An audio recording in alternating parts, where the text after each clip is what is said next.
From the Watson School for International and Public Affairs at Brown University, this is Trending Globally. I'm Dan Richards. As of this recording, over 1,800 people have died in the conflict between the U.S. and Israel and Iran, including hundreds of civilians, with no end to the violence in sight. Supporters of the war say the U.S. and Israel are freeing the Iranian people from tyranny and neutralizing a global nuclear threat. Opponents say this is a conflict with no clear goals, no clear strategy, and one that risks destabilizing the entire Middle East. So how should we think about this conflict, its rationale, its timing, and its future ramifications? In this episode, we're going to take a step back from the headlines and try to put this moment in its historical context. Because as the work of our guest on this episode makes clear, while of course every military conflict is unique and their outcomes impossible to predict, in many ways, the U.S. has been here before. And when it comes to understanding how this conflict might evolve, our own history may be our best guide. Stephen Kinzer is a senior fellow in international and public affairs at the Watson School and an award-winning foreign correspondent who spent more than 20 years reporting around the world with the New York Times. He has written multiple books on the history of U.S. intervention abroad. Stephen, thank you for coming back onto the show. Great to be with you, especially here at Watson. So before we get into the history, I just wanted your sort of quick reaction, as a student of this history of U.S. military intervention and a former foreign correspondent. What was your initial reaction to the U.S. and Israel's most recent military strikes in Iran? I thought I'd been pretty well conditioned to the impulsiveness of our president and the developing idea that military force should be used unilaterally.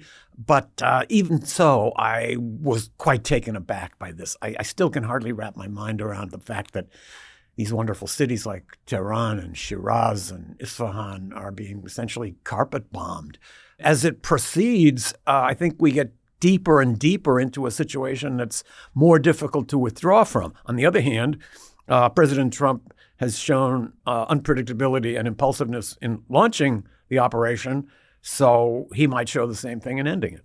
We'll get back to President Trump and sort of the current state of affairs, but I want to take a look in this episode at the history that you have written so much about and sort of what it can help us understand about the present. So let's start a little ways back. You wrote a book that came out in 2017 called The True Flag: Theodore Roosevelt, Mark Twain, and the Birth of American Empire, which, among other things, recounted this national debate over U.S. intervention abroad that raged in America in 1898. You described this as like a sort of foundational debate in American history from which all future American debates about foreign intervention sort of grew out of, or that we're continuing to have. So what was this debate and what were the two sides arguing? So Americans in the 19th century were very caught up in the idea of what was then called manifest destiny.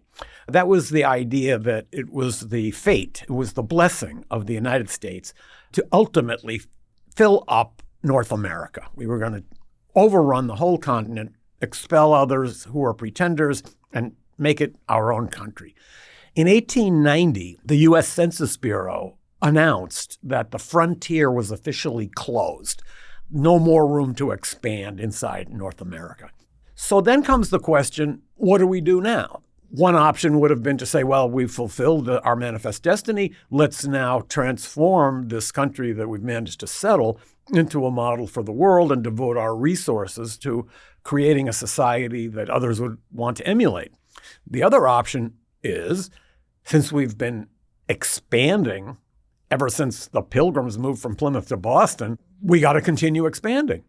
I remember Richard Russell, the famous conservative senator from Georgia in the second half of the 20th century, who said something like, if we get to the point where we can go everywhere and do everything, we're probably going to go everywhere and do everything. So here America had this power, and it's rare in world affairs that countries have power to do things, but they decide not to do them, even if doing them is going to be self-defeating and cause backlash to themselves. And so what were the types of expansion in the late 1890s that the U.S. was grappling with? The first explosion of American overseas expansion had to do with Cuba. So in Cuba, in the 1890s, there was a rebellion going on against Spanish colonialism. The Americans, conditioned by wild press reports about brutalities being committed by the Spanish, became very excited about the possibility of sending troops to Cuba to help the valiant Cubans liberate themselves from Spain. Now, to our surprise, some of the Cuban revolutionaries were not so happy about this idea. They worried about what would happen with a U.S. army on their soil. In order to calm down those fears, the U.S. Congress passed a law declaring that the moment we helped the Cubans overthrow Spain, we would withdraw our own troops and we would allow Cuba to proceed to have an independent government. The war was over very quickly, but also quickly, the United States began to reconsider its pledge. We began to realize several things we didn't like about the idea of an independent Cuba. So we overruled our promise, which we had made with the force of law. And we passed a new law called the Platt Amendment, under which we would allow Cuba to have its own government, but we would have a veto power over it. And that became the template of the Platt Amendment for our interventions all around the Caribbean. Now, as we were preparing for the war in Cuba, we decided that we needed to find the Spanish fleet because we were afraid that might attack America in retaliation. Well, the Spanish fleet was not in Spain. It wasn't in Cuba. We finally located it in a place that no American had ever heard of, and that was the Philippines. So the Americans sent a flotilla of naval ships to destroy the Spanish fleet in Manila Harbor, which it did in a couple of hours. And then America was in such an aggressive mood, and America had convinced itself that its occupation of other countries was actually beneficial for the natives, as do all empires. So America went ahead and seized the Philippines. This was a horrifically brutal war. Now, a huge debate erupted in the United States over whether this was a good idea. There had never in history been an example of a country that was once a colony now taking other colonies. Our own founders proclaimed the idea that everybody should have the right to self-government. So how could we square this? Isn't it fundamentally un-American to impose ourselves on other countries? Now, each empire in history convinces itself that unlike all other empires, it's beneficial. It only wants to help and civilize the people. And we certainly convinced ourselves of that. So that was part of the rationale, that it was a civilizing approach. It was part of it was civilizing, and it was a charitable mission. On the other hand, we were also acutely aware of the economic benefits that were out there. During the debate in the Senate, one senator actually held up a gold nugget that he said he had picked right out of a river in the Philippines. In addition, the Philippines were seen as a springboard toward the China market, which transfixed American businesses. And in those days, the way to get foreign markets was to capture countries. And we felt that by seizing the Philippines, we would be joining the most important countries in the world, all of which sealed their status as important by grabbing foreign colonies. So this huge debate that erupted in the U.S. Senate over the question of whether the United States should begin taking foreign territories, in particular the Philippines, consumed the United States. It went on for more than a month. Newspapers all over the country were publishing full texts of everything that had been debated in the Senate the day before. And as you mentioned, every theme that we now debate, whether it was Vietnam, Iraq, or now Iran, came up first in those arguments on both sides. Why it's good for the United States to exercise military power around the world and why it's bad. This is indeed the founding debate, which we keep repeating with various permutations.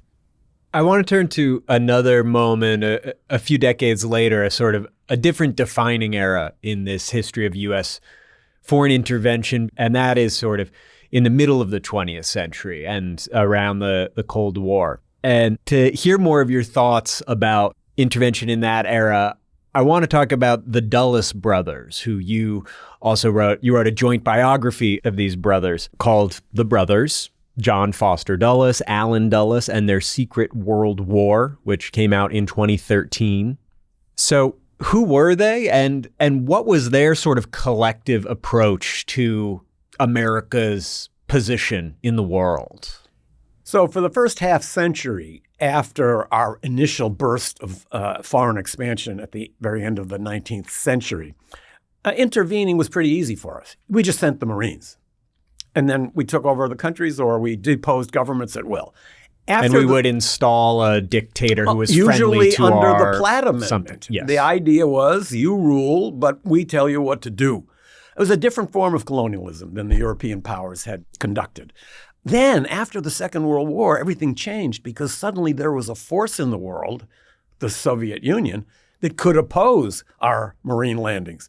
We could land troops somewhere, the Red Army could show up on the other side, and the next thing you know, we're spiraling into World War III. So we had to produce a new way to influence other countries, and that became covert action. So the CIA was created in 1947. Allen Dulles joined soon thereafter. When President Eisenhower took office in 1953, he named Allen Dulles as head of the CIA and his older brother, John Foster Dulles, as Secretary of State. So this was the only time in American history where siblings, two brothers, controlled the overt and the covert sides of American foreign policy. So who were the Dulleses? They grew up in a very religious household. Father was a preacher, and their other ancestors had been missionaries in India and such. So one of the things they absorbed growing up was a Calvinist view of the world. That is underlined by two fundamental beliefs. First of all, the world is divided between the good and the evil.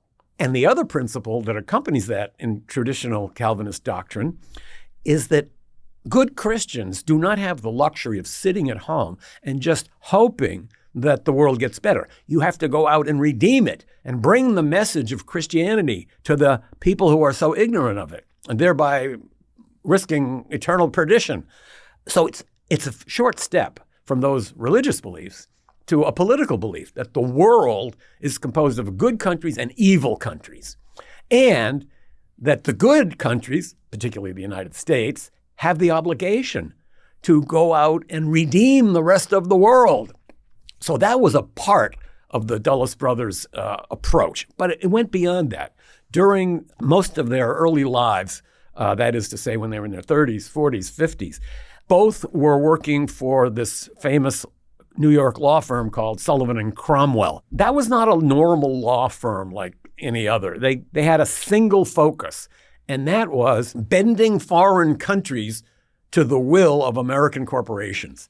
So through their decades of representing the biggest American multinational corporations, the Dulles brothers developed a view of the world that was very much from the perch of Wall Street.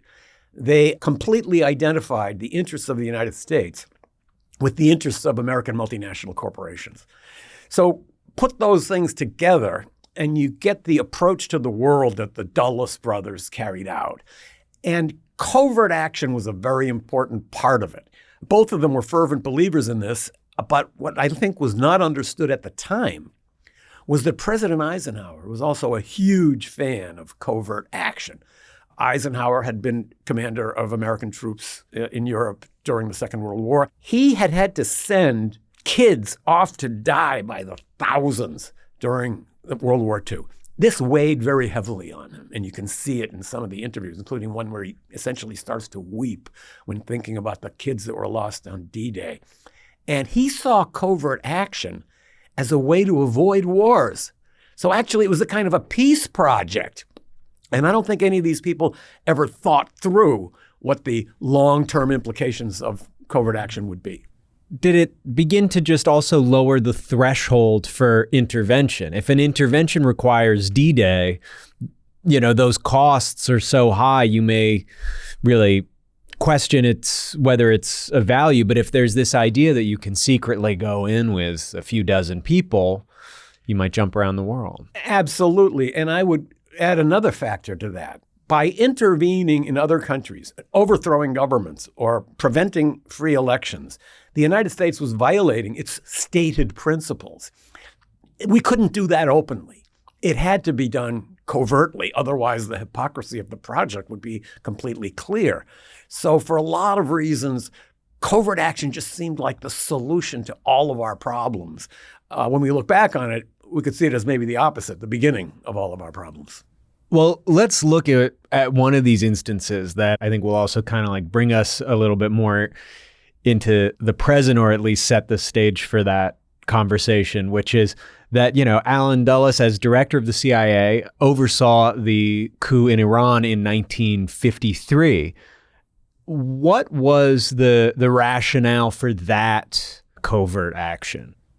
It's a very interesting story, and the 1953 coup is a formative episode in the history of U.S.-Iran relations. In fact, I would say that Iranians' understanding of U.S.-Iran relations is completely different from America's understanding of U.S.-Iran relations.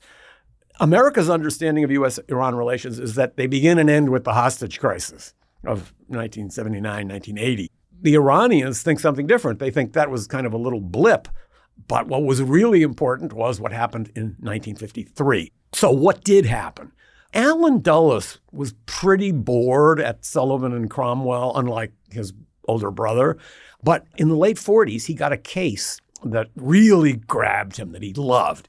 A conglomerate of the major American engineering companies had come together in something called OCI, Overseas Consultants, Inc. And their idea was to launch massive projects in foreign countries that would completely transform them. And Iran was the first country they focused on. So Allen Dulles was given the job of going to Tehran and getting the Shah to sign off on this project. He went to Tehran. He did get the Shah to sign on.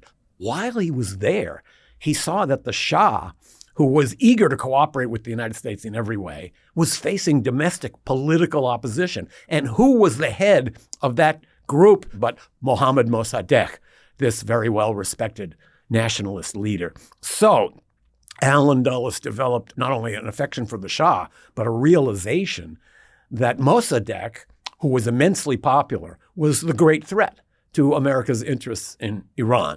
He and Foster Dulles were particularly horrified when Mossadegh became prime minister and in 1951 nationalized Iranian oil.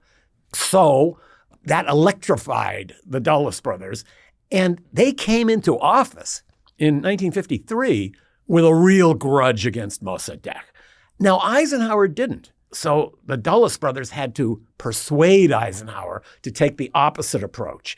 One of the things they did was to play down the oil motive and to say the real problem is that Mossadegh could be leading Iran toward communism. And of course, in the Cold War atmosphere of that era, this was a very powerful argument. Now, Mossadegh was an elderly, feudal landlord who despised all Marxist and socialist ideas. And actually, Eisenhower had a sense of this, and he, I'll paraphrase now, said something at one of these National Security Council meetings like, "I'm glad we're getting rid of that communist Mossadegh, but I hadn't understood that he was a communist." And Foster Dulles had a great answer. He essentially said, "You're right, Mossadegh is not a communist. However, Mossadegh is old. Mossadegh is sick. He could die. He could be overthrown. Meanwhile, Iran has all this oil. It's right on the border with the Soviet Union. It's too big a risk for us to take." And I think Eisenhower, without thinking about long-term consequences, decided that that was a risk worth taking, and he authorized that 1953 coup. And the result of the coup was not just the fall of Mossadegh, the fall of one political leader. It was the end of democracy in Iran. And that's why Iranians see this as the key moment. And this was all crystallized for me in a discussion I had some years ago with Bruce Langan, who was the chief of the American diplomatic mission in Iran when it was taken over. So he was the senior figure among the hostages. And I asked him, what was it like being held more than a year? And he said, well, As a diplomat, by career, by experience, by disposition, I was able to put up with a lot.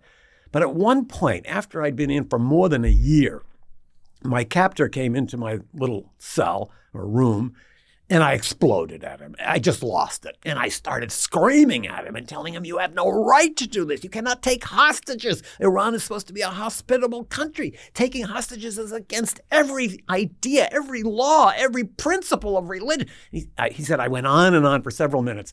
And the guy just waited patiently until I finally ran out of breath and stopped.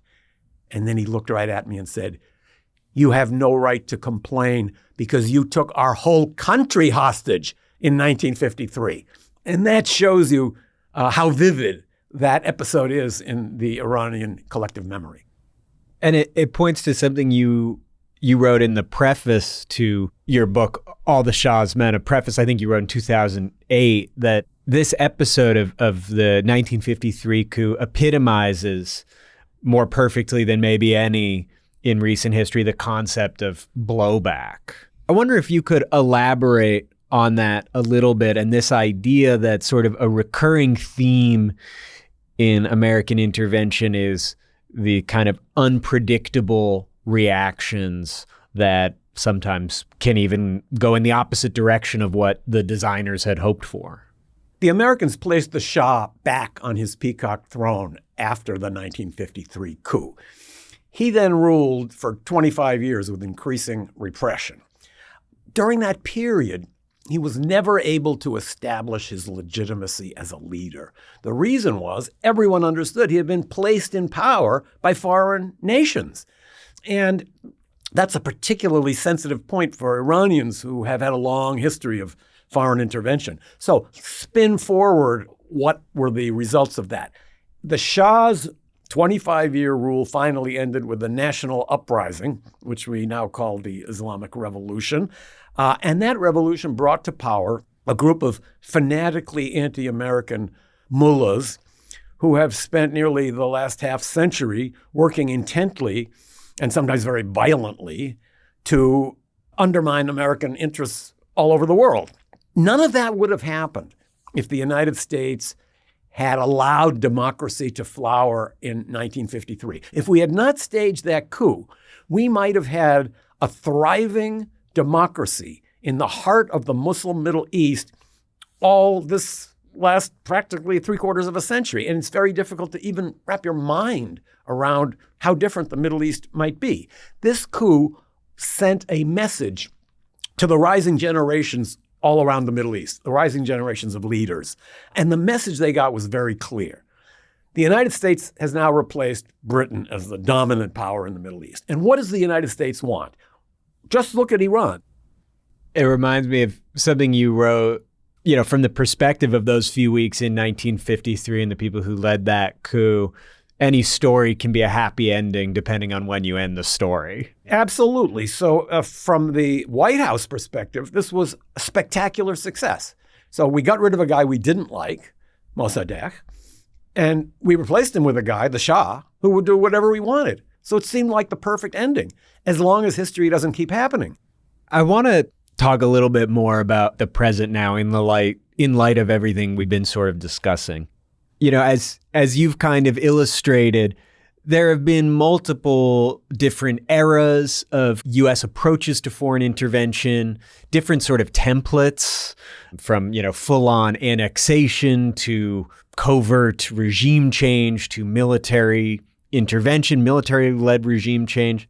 I wonder, when you look at our current administration and their approach to foreign intervention, most notably in Iran, but also what we saw take place in Venezuela earlier this winter, how do you kind of fit the Trump administration's approach to foreign intervention in this history?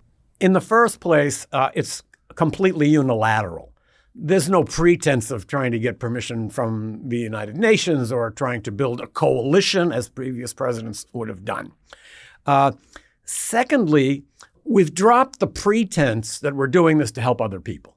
You very rarely hear people in Washington talk about how there's going to be liberation, there's going to be human rights, there's going to be democracy. We never really meant that, but we pretended. Now we don't pretend anymore.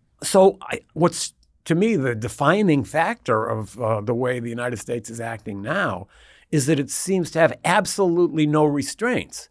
And in a way, this is terribly self-defeating. The United States managed to maintain what amounted to a global empire, of which it was the unquestioned hegemon for the better part of a century.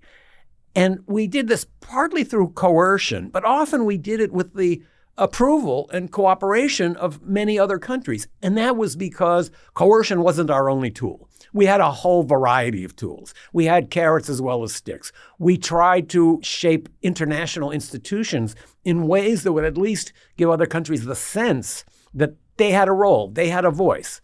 And I think that was a very successful way of maintaining America's global primacy. But now we are essentially seen as nothing but a wrecking crew. We're not replacing anything bad with anything good. And Iran is a perfect example of this. We have essentially a diplomacy-free foreign policy. And this is a great mistake. And that's why I think even if you're looking at America's posture in the world from the perspective of Washington, the perspective of wanting to maintain American influence around the world, you see these interventions as self-defeating. They don't help the United States' position in the world. And the country that I think is laughing all the way to the bank has to be China. The Chinese have spent years trying to persuade countries around the world that if they want a stable, predictable international partner, it could be China. And nothing has made that clearer than the way the United States has behaved, including towards some countries that thought they were friends of ours. You mentioned that the pretense of helping people in these countries we're intervening in is no longer there. Although I would say, there are at least overtures made in that direction by the Trump administration. They make claims that they are going to, create a better life for people in Venezuela and Iran ultimately. And, whether that is a sincerely held belief or not, I think another point that the supporters of this administration are making is that they are figuring out a way to intervene in these countries in a way that is like quicker and more directed somehow and less costly to the U.S. than, say, the war in Iraq or the war in Afghanistan. That there's this kind of entering into a country, decapitating the leadership, and we won't get bogged down in some quagmire. What do you think of that sort of defense of what's happening right now? Well, first of all, the Iran situation is very different from Venezuela. Yeah. Venezuela has been a country for 200 years, more or less, sort of like the United States, 250 years. Iran is a country that's been around for 25 centuries. Right. It has a very deep culture, and Iranians have a very strong sense of themselves. So my reaction to that is that the United States has never produced a strategy that would really lead to an alternative in Iran. We don't know what the goal is. That's one of the craziest things about this project. What are we hoping to achieve? The idea that you can destroy the Islamic Republic by killing its leaders is a great misreading of the way Iran is structured. The only way to produce change in Iran or any country in that situation over the long run, a sustainable change, is to adopt policies that create a strong middle class. Once there's a class that has some economic success, it wants political opening as well. So this is a long-term project. And when you use that phrase long-term, you've essentially lost people's attention in Washington. They want to see quick results. But there's not going to be a substantial change of government in Iran, no matter how much bombing goes on. The Iranians learned from Vietnam and from their own war with Iraq how to escalate in ways that the United States can't match. They are great masters of asymmetrical warfare. They call it horizontal escalation. So that means you want to spread out the size of the battlefield, and you also want to lengthen the length of the conflict. So the idea of producing or encouraging change in Iran is something that I think is very praiseworthy. But it should be done in a way that's actually going to achieve that result. Inside Iran, there really is a core of spectacularly impressive opposition figures. They have been brutally repressed. Many of them spent years in jail. But there's the core of an entire new government there. encouraging the government to take those people more seriously is not possible when our approach to Iran is we want to destroy you. I repeat, this is to me the most amazing part of the Iran project. There's no goal. When you want to launch a war, that should be something that's clear in your mind. And then the next thing you want to ask is, how do we get from where we are to that goal? And I don't think either of those questions is being seriously discussed in Washington. If you had to guess, what do you think is the most genuine reason for this conflict right now? I have to say I'm going to go along with the general consensus. Usually I like to have my own ideas and say that without Israel, this war would never have happened. Israel has spent decades trying to portray Iran as this death cult that's demonically devoted to taking over the whole region. And the influence of Israel in American politics is quite evident, particularly through financial contributions. So I think the encouragement that Israel gave to Trump in various ways has to have been the decisive factor. I don't think Trump would have acted so violently, so decisively, had he not been egged on by another regional actor that had its own interests. Now, I'm not here to criticize Israel's interests. Israel is what Israel is, and Israel is going to do what Israel does. But we're the United States. We have other interests. Ours are not identical to Israel's. So I don't mind Israel pursuing what it sees as its own interests. That's their business. But as Americans, we should be focused on what our own country is doing. And I can't see what benefit the United States is going to get from this conflict. You have written a lot about a number of different types of these episodes in American history, and often very critically. Are there any instances of U.S. military intervention that you essentially agreed with? Are there instances that you think are examples of a good use of U.S. military force abroad? Well, obviously ones that involved large coalitions, for example, World War II or even the first Gulf War, in which Bush Sr. put together quite a coalition of countries. But in terms of actions that the United States took by itself, I think in recent times, it's very hard to find one of those interventions that came out well. America's self-interest lies in building up coalitions that support our approach to the world. And we're destroying those coalitions with this war in Iran. I think outside of Europe, you don't find much support at all for this war. What I'm also struck by is that in Washington, nobody cares about this. They feel like we don't need anybody else's support. We're king of the hill. But actually, in international relations, there's always a counterbalance. It's like physics. Every force produces a counter force. And in the long run, this is going to make many countries in the world feel much less confident in dealing with the United States, in making agreements with the United States. We're in a moment now of great power shifts in the world, and there should be competition, at least I would like to think, between the United States and China for the goodwill of people all over the world, particularly those south of the equator. And if there is such a competition, we're definitely losing. As of this recording, President Trump has refused to rule out sending American troops into Iran. And I know, as they say, prediction is a low form of journalism. But as someone who has studied so many similar kind of moments in our history or similar themes, I wonder, what's your most optimistic view of how this intervention could unfold? And what's a more pessimistic view? If Trump wants an off-ramp, there are plenty of them. All he has to do is declare victory and say we accomplished what we wanted, we degraded Iran, and move on to the next project. So I think that is a possible outcome. And I think probably his political advisors are pushing him in that direction because this war is not going to be politically beneficial to Trump for long, even if it is now. And do you see that any good could potentially come? Or is it really just no? I can't see anything positive because the new regime that is likely to take power, likely to be more radical than the one that we've just overthrown. Iranians have learned something very painful from their revolution of the late 1970s.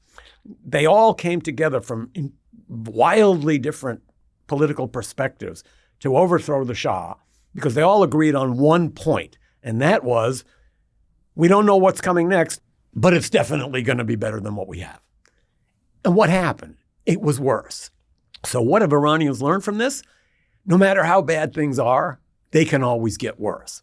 Another principle is that you can live under a bad government, but living under no government is really impossible. And I think that is a potential fantasy that some people in Washington or even in Israel have, that Iran could degenerate into ethnic warfare, and you could have a kind of a Syria or Iraq or Libya scenario there. And I think there are people that want to promote that by sending weapons to separatist groups. So that, to me, is an ultimate nightmare scenario. It would essentially mean the destruction of Iran as a nation. And the only thing I can think of that's worse than that is Israel finally deciding that because Trump is pulling out of the war, we need to send nuclear weapons into Iran. So there are all kinds of horrific scenarios out there that could even make what's happening now look gentle.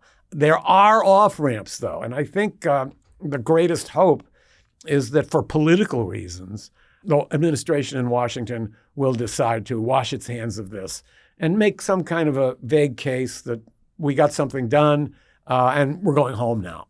It may also have an effect on the American body politic. It may be that Americans seeing this will realize that this extreme form of military intervention is not good for anybody. Public opinion polls already show that many people are against this war. So if you wanted to think that something positive might come out of this, maybe it is that we could be entering into a period of less enthusiasm for these foreign wars. Well, whatever unfolds in this conflict, I think seeing it in its longer context and seeing this as part of a chain of U.S. activity in the region, I think is a helpful reminder. Learning from history is not one of America's strong points. Gore Vidal used to like to say that we should change the name of our country and call it the United States of Amnesia. So if we can transcend that and maybe not go all the way back to learning about what happened in 1953, but learning about what's happening in 2026 and trying to take lessons from it, maybe that will be a cautionary tale for people in this administration and future administrations. Well, Stephen Kinzer, we so appreciate you bringing this sort of historical context and understanding what we're seeing today. So thank you once again for coming on to Trending Globally. That's what we do at Watson. Great to be with you.